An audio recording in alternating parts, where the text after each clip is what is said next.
হজৰ মোহাম্মদক আপুনি হিটলাৰ বুলি কৈছে। হয় ন, আপুনি চাবচোন ইছলামৰ ইতিহাস চাব, হজৰত মহম্মদৰ ইতিহাস চাব, পঢ়িব। মই নপঢ়াকৈ কোৱা নাই, অধ্যয়ন নকৰাকৈ কোৱা নাই। পঢ়িব, চাব, জানিব। 52খন ইছলামিক কাণ্ট্ৰিৰ ইতিহাস আছে। যেতিয়াই মই আৰু সময় মই তেতিয়াও ক'ম, কাৰণ হজৰত মহম্মদৰ বিষয়ে, কাৰণ ইছলামৰ বিষয়ে মই যি পঢ়িছোঁ, জানিছোঁ, কৈছোঁ। আৰু এইটোও কৈছোঁ, খ্ৰীষ্টান ধৰ্ম একনায়কত্ববাদৰ ওপৰত প্ৰতিষ্ঠিত, ইছলাম ধৰ্ম একনায়কত্ববাদৰ ওপৰত প্ৰতিষ্ঠিত। কিন্তু হজৰত মহম্মদক মই হিটলাৰৰ লগত এইকাৰণে কৈছোঁ, হিটলাৰে যেনেকৈ নিজৰ ক্ষমতা বিস্তাৰৰ কাৰণে হত্যা কৰিছিল, হত্যা কৰিছিল, হিংসা কৰিছিল, অত্যাচাৰ কৰিছিল, সন্ত্ৰাস কৰিছিল। भगवान की जब कृपा होती है तो कभी धर्म की सच्चाई को जानने का अवसर मिलता है। मुसलमानों के बीच में लगातार कई वर्षों से हम जा रहे हैं और भारतवर्ष में एक नई प्रथा का प्रारंभ किया मैंने कि जब जगत गुरु शंकराचार्य भी मुसलमानों के बीच में जाकर के उनके प्रेम को समझ सके और इस्लाम की सच्चाई को जान करके इस्लाम को सारी दुनिया में एक इंसानियत का सबसे बड़ा पाठ सिखाने वाला धर्म मानने के लिए लोगों को समझावे।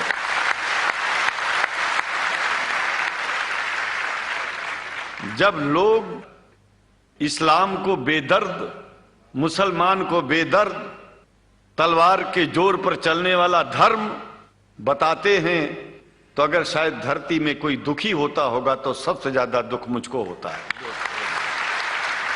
ये न सच्चाई है और न कभी ये सच्चाई हो सकती है। जिस इस्लाम ने पहला कलमा ही कुरान शरीफ का ये बताता है कि नहीं है इबादत के काबिल सिवाय परमात्मा के और कोई, ला इलाहा इल्लल्लाह मोहम्मद रसूल अल्लाह। भला आप बताइए, वेदों का रस निचोड़ करके मोहम्मद साहब ने परमात्मा की इबादत करके परमात्मा के पैगाम को एक ही कलमे में दे दिया। इससे बड़ा ग्रंथ दुनिया में और क्या हो सकता है। अगर कुरान के पहले कलमे को ही पढ़ करके हिंदू अपने धर्म का पालन करना चाहे तो उससे बड़ा धर्मात्मा शायद कोई नहीं होगा। कुरान को हमने गहराइयों में जा करके तो नहीं अनुभव किया, लेकिन कुरान के मानने वालों के हृदय की गहराइयों में जाके देखा कि अगर इस्लाम को पूरी दुनिया अगर स्वीकार कर ले तो इसमें कोई बुराई नहीं है। इस्लाम परमात्मा के द्वारा बताया गया सिद्धांत है। इस्लाम किसी व्यक्ति का अपना नियम नहीं है, अपना सिद्धांत नहीं है। कुछ लोग भेदभाव पैदा करने के लिए इस धरती पर मुसलमानों को बेदर्द कह देते हैं, इस्लाम को बुरा कह देते हैं।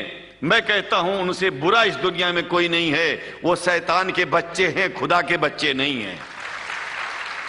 क्योंकि जहां तक मेरी अपनी पहुंच है, हमने वेदों को पढ़ा, पुराण को पढ़ा, शास्त्रों को, हिंदू धर्म ग्रंथों को पढ़ा। उसके बाद में मुसलमानों के बीच में जाना शुरू किया। हमने मुसलमानों से हाथ मिलाया तो हमारा विरोध किया गया। ये अंडा खाने वालों से हाथ मिलाते हैं, शंकराचार्य कैसे हैं? अरे हमने कहा कि तुम्हारी समझ में नहीं आ रहा है। वो 5 बार इबादत कर लेते हैं खुदा की, तुम घास खाते हो और एक बार भी इबादत नहीं करते हो, तो तुमसे बड़ा अधर्मी दुनिया में कौन है? तुम अपने अधर्म को देखो। किसी के पवित्रता के सिद्धांतों का विरोध करना पहला अधर्म है। आप क्या खाते हैं, कैसे रहते हैं, अगर हमें आप दुखी नहीं करते हैं तो आपसे बड़ा इंसान दुनिया में कोई नहीं है। हम घास खाएं और आपके दिल को चोट पहुंचाएं तो हमसे बड़ा अधर्मी कोई नहीं है दुनिया में। कहने का तात्पर्य सिर्फ एक है कि मैंने ये अनुभव किया है कि ये मैं एक बात जो मैंने देखा है, आप लोगों से जो प्रेम मुझे मिलता है, लोग पूछते हैं कि आप मुसलमानों में क्यों जाते हो, आप तो शंकराचार्य हो, हमने कहा कि भाई मुसलमानों से पूछो कि हमसे इतना प्रेम क्यों करते हैं, वो हमसे जो प्रेम करेगा हम तो जाएंगे। कहा फिर क्या हम प्रेम नहीं करते क्या? हमने कहा कि हम तो तुम्हारे बीच में पैदा हुए और तुम मुसलमानों से प्रेम नहीं करते, इसलिए हम तुमसे प्रेम नहीं करते। मैं आप लोगों के बीच में आकर के एक बात बताता हूं। कुछ समय से हिंदू धर्म के नाम पर कुछ संस्थाएं हिंदू मुसलमानों में भेद पैदा करने के लिए कुछ ऐसा कार्य किया जिसकी वजह से आम हिंदू, सीधा साधा हिंदू बेचारा जान ही नहीं पाता है इस्लाम क्या है और सनातन धर्म क्या है। सनातन धर्म और इस्लाम में कोई भेद नहीं है और हिंदू धर्म तो कोई धर्म ही नहीं है। सनातन धर्म धर्म है और शायद जो संस्कृत का सनातन शब्द है, अगर किसी भाषा में उसको इस्लाम कहा जाए तो कोई बुरी बात नहीं है। इस्लाम और सनातन में कोई भेद नहीं है, क्योंकि परमात्मा एक है, परमात्मा सबका है। यह संदेश ऋषियों मुनियों ने दिया और यही संदेश परमात्मा का भेजा हुआ संदेश स्वयं हमारे मोहम्मद साहब ने इस पैगाम को हमको दिया। तो हम भेदभाव क्यों करें? यहां पर भारत का मुसलमान, एक बात बिल्कुल मैं स्पष्ट बता रहा हूं आपसे, अगर भारत का मुसलमान सो गया तो भारत सो जाएगा। इसलिए भारत को जगाना है तो मुसलमानों को जागते रहना पड़ेगा। भारत जाग जाएगा, पूरी दुनिया जाग जाएगी। यह भी मैं जानता हूं कि भारत के सच्चे हिंदुओं को, जो सच्चे सनातन धर्मी हैं, उनको मुसलमानों से प्रेम चाहिए, उनको मुसलमानों से भेद नहीं चाहिए।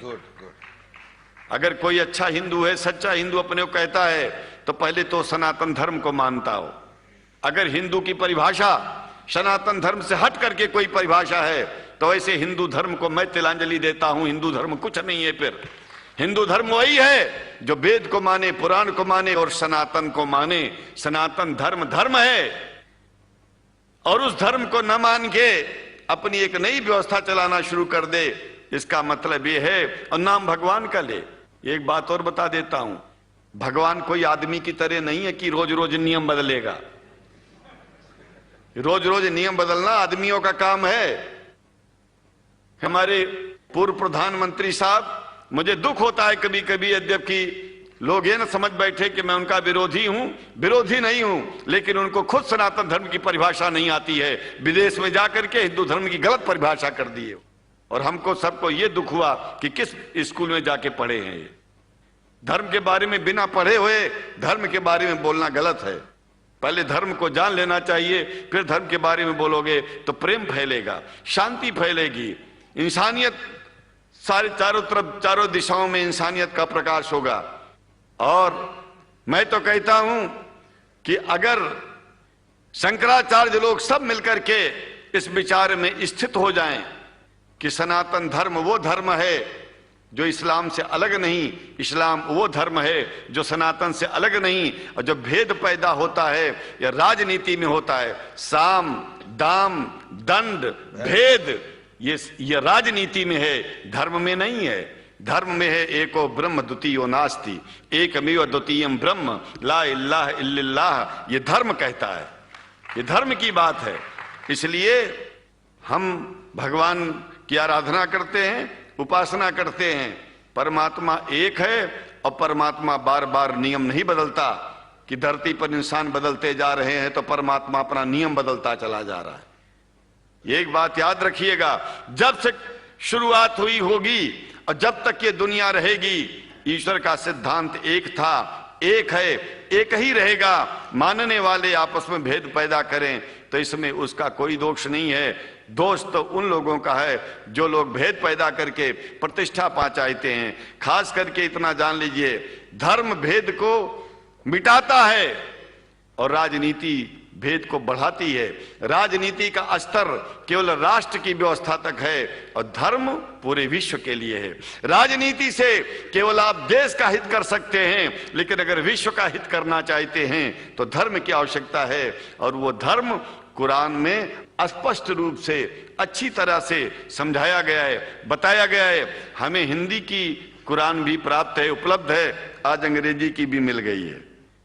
और हम तो चाहते हैं हाँ कुरान शरीफ सारी दुनिया में अगर इस ग्रंथ को पहुंचाया जाए, और पहुंचाना चाहिए। मैं तो मुसलमानों से एक जरूर बात कहूंगा कि आप लोग एक चीज का ध्यान दें, आपके पड़ोस में जिस भी भाषा को जानने वाला व्यक्ति रहता हो, जिस भी भाषा को, कोशिश कीजिए कि आप इस कुरान जैसे पवित्र ग्रंथ को उसको उसकी भाषा में पहुंचाइए। और मेरी समझ में सारी दुनिया में एक कुरान पहुंचेगा तो सारी दुनिया में शांति होगी, सारी दुनिया में अमन होगा, और सारी दुनिया में ऐसे ही इतने प्रेमियों के बीच में शंकराचार्य को पहुंचने में और बोलने में कोई दिक्कत नहीं होगी, संकोच नहीं होगा।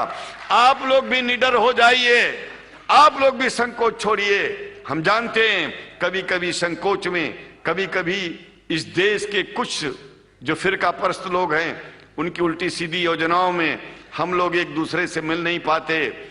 हम हाथ पसारे हुए आपके सामने खड़े हैं, आए हैं, हम आपको गले से लगा रहे हैं, लगाते हैं, दिल भी मिलाएंगे, गला भी मिलाएंगे, और जरूरत पड़ गई तो आप लोगों के लिए दिल कटाने की और सिर कटाने की जरूरत पड़ जाए तो इस्लाम के लिए शंकराचार्य आपका साथ देगा। क्योंकि शंकराचार्य जानते हैं इस्लाम धोखा नहीं है, शंकराचार्य जानते हैं इस्लाम बर्बादी का रास्ता नहीं है। शंकराचार्य को पता है कि जो वेद में लिखा है वही कुरान में लिखा है, इसलिए हमारा धर्म नहीं छूटेगा, हमारा धर्म और आगे बढ़ेगा। अगर हम मुसलमानों को अपना सगा मानते हैं तो मुसलमान परमात्मा का बनाया है, आदमी का नहीं। हिंदू जो अपने को कहते हैं वो भी जान लें कि वो परमात्मा के बनाए हैं, तो मुसलमानों से भेदभाव करना बंद कर दें और हमारी तरह सबसे प्रेम